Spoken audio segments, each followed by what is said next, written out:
रात का अंधेरा घना था। हवा में अजीब सी सिरहन थी। गांव के बाहर स्थित शमशान कब्रिस्तान हमेशा से ही डर और रहस्य से घिरा हुआ था। गांव में कोई भी रात के समय उस ओर जाने की हिम्मत नहीं करता, क्योंकि कहते हैं कि वहां आत्माओं का बसेरा है। लेकिन रवि, सुमित, अंकित और विशाल, ये चारों दोस्त जिन्होंने कभी भूत प्रेत की कहानियों पर यकीन नहीं किया, उन्होंने उस रात कब्रिस्तान में जाने की ठान ली। कायर मत बनो, अगर कुछ नहीं हुआ तो हम सबको यकीन हो जाएगा कि ये सब अफवाहें हैं, रवि ने कहा। चारों दोस्त टॉर्च और मोबाइल लेकर कब्रिस्तान के अंदर चले गए। चारों तरफ वीरानगी, टूटी हुई कब्रें और अजीब सी बदबू थी। ठंडी हवा उनकी हड्डियों में कंपकपी पैदा कर रही थी। अचानक हवा तेज हो गई। झाड़ियों के पीछे से किसी के सिसकने की आवाज़ आने लगी। ये आवाज़ कहाँ से आ रही है? विशाल ने धीरे से अपने दोस्तों से पूछा। उन्होंने देखा कि एक सफ़ेद साड़ी में लिपटी औरत एक पुरानी कब्र के पास बैठी रो रही थी। उसकी पीठ चारों की ओर थी, लेकिन उसके रोने की आवाज़ दिल दहला देने वाली थी। कौन हो तुम? सुमित ने डरते हुए उससे पूछा। औरत की हंसी अचानक तेज हो गई। वह धीमे धीमे हंसते हुए खड़ी हुई और फिर धीरे धीरे उनकी ओर घूमी। चारों की सांसें एकदम थम गई। उसका चेहरा पूरी तरह जला हुआ था। आंखें खून से लाल थी और वे हवा में उड़ रही थी और बहुत तेजी से चारों दोस्तों के पास आ रही थी।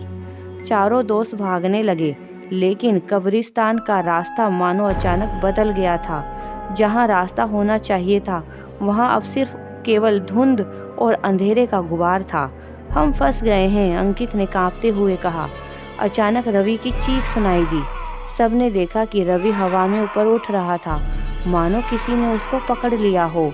फिर एक जोरदार चटाक की आवाज़ हुई और रवि का शरीर जमीन पर धड़ाम से आकर गिर गया। उसके चेहरे पर गहरा निशान पड़ गया। उसकी कमर टूट चुकी थी। अब तीनों का दिमाग सुन्न हो गया। हमें यहाँ से निकलना होगा, विशाल चिल्लाया।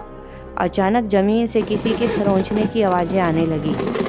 वे जिस कब्र के पास खड़े थे, वे अंदर से हिल रही थी, मानो कोई अंदर से बाहर आने की कोशिश कर रहा हो। चलो भागो, सुमित ने जोर से चिल्लाकर अपने दोस्तों से कहा, लेकिन अब तक बहुत देर हो चुकी थी। वे औरत अब उनके ठीक सामने थी। उसकी लंबी जीभ बाहर निकल रही थी। देखने में बहुत ही डरावनी थी। उसकी हड्डियां चटकने लगी और उसकी आंखें गड्ढों से बाहर आने लगी। तुम लोग नहीं बच पाओगे, उसने एक भयानक आवाज़ में कहा। फिर चारों ओर कब्रों के ढक्कन अपने आप खुलने लगे। सड़े गले हाथ बाहर आने लगे। उन कब्रों से भूतिया चेहरे झांकने लगे, बिना आंखों के, बिना जबड़ों के। चारों दोस्त डर के मारे अपने होश खो बैठे। अगली सुबह गांव के कुछ लोग कब्रिस्तान के पास गए। उन्होंने देखा कि रवि, सुमित, विशाल और अंकित के शव जमीन पर पड़े थे। उनकी आंखें खुली हुई थी, मानो मरते समय उन्होंने कुछ खौफनाक देखा हो। गांव में खबर फैल गई कि जो भी उस रात कब्रिस्तान जाता है, वह कभी वापस नहीं आता। रात होते ही उन चारों दोस्तों की चीखें पूरे गांव में सुनाई देने लगी। लेकिन सबसे ज़्यादा खौफनाक बात ये थी कि गांव वालों ने कब्रिस्तान में अब 4 नई कब्रें देखी, जिन पर उनके नाम लिखे हुए थे।